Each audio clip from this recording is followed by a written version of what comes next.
Бүгінгі сабақ поссессив аджективтарға арналады.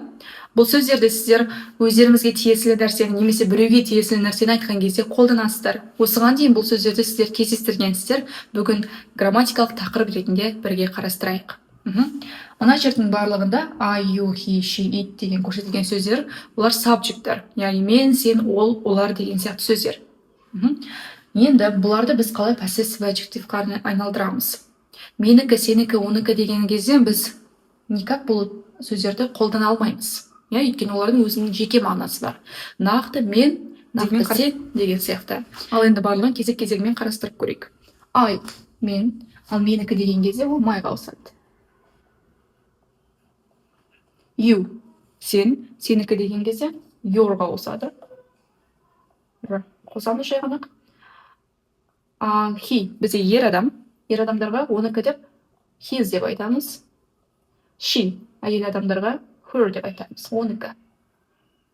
Одан кейін it дегеніміз ең оңайы, бұған жай ғана әш алғай саласыздар. It's. Оныкі. Одан кейін we, біздікі our болады. They, олардікі their болады. Болды. Яғни мына жерде менің жазып шыққан сөздердің барлығы грамматикалық тұрғыдан поссессив аджективтарға жатады. Иелікті білдіретін сөздер.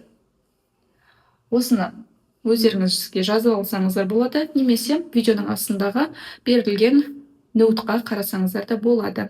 Келесі поссессивтің қандай түрлерге бөлінетінін қарастырайық. Екі түрі бар. Біріншісі adjective, одан кейін pronouns.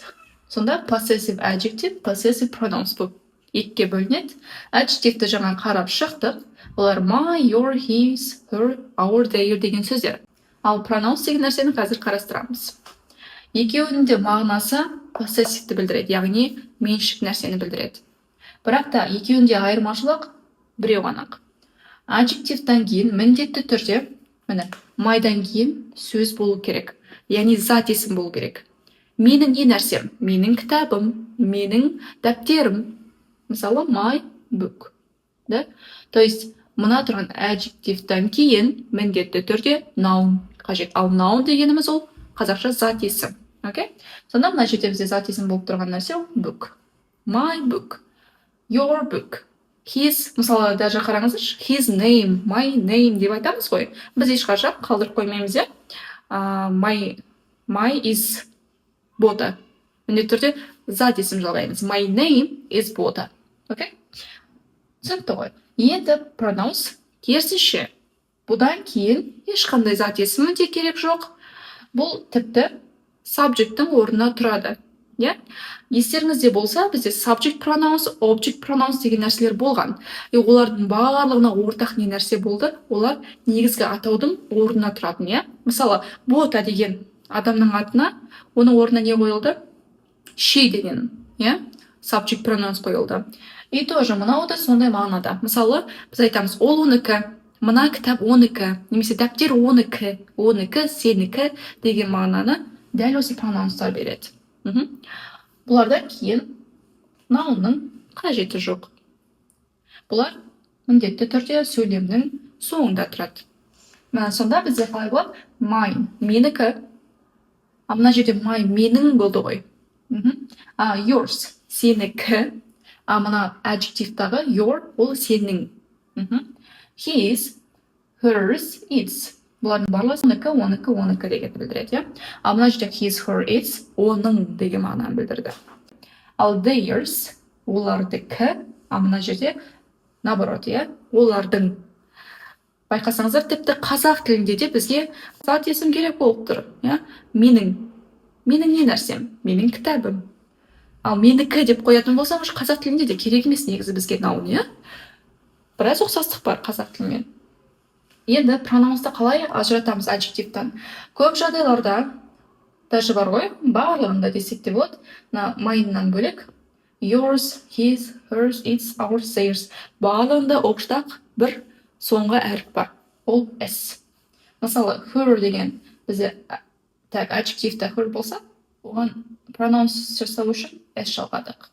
It болды, оған s итәке жалғанғандықтан бұл its болып қала береді.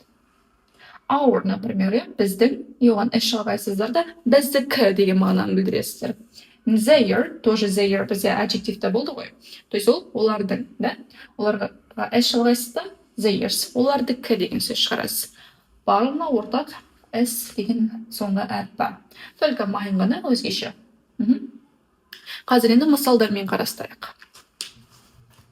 Енді мысалда екі мысал келтірілген. Біріншісі that is my book. Бұл жерде қай possessive белгіленген? Adjective, possessive adjectives.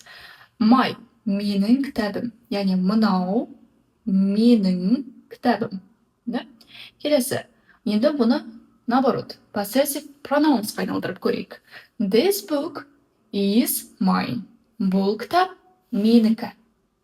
Сонда қазақша логикамен my, мен ойбай.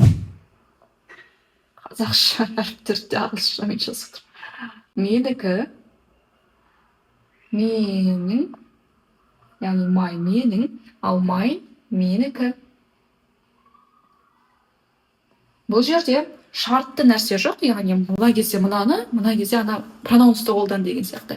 Кез келген жағдайда өздеріңіздің қалауларыңызбен қолдана бересіздер. Байқасаңыздар, қатты бір логиканың ауысып кеткені жоқ. Не істеді? Тек қана грамматикалық логика, структура өзгерді. Ну, кітап кімдікі болып тұр? Все равно менікі болып тұр, This book, мына кітап менікі. Мына жерде анау менің кітабым, да? Келесі, екіншіден, it is their house. Бұл олардың үйі. Енді наоборот жасайық. Мына жерде олардың деген логикада тұр, олардың. Мына. Енді келесі. Байқасаңыздар, бізде хаусты алдықта алдыға қойдық, бұл үй деп айту үшін. Бұл үй изі міндетті түрде жалғаймыз, Сонда subject, verb болып тұр ғой.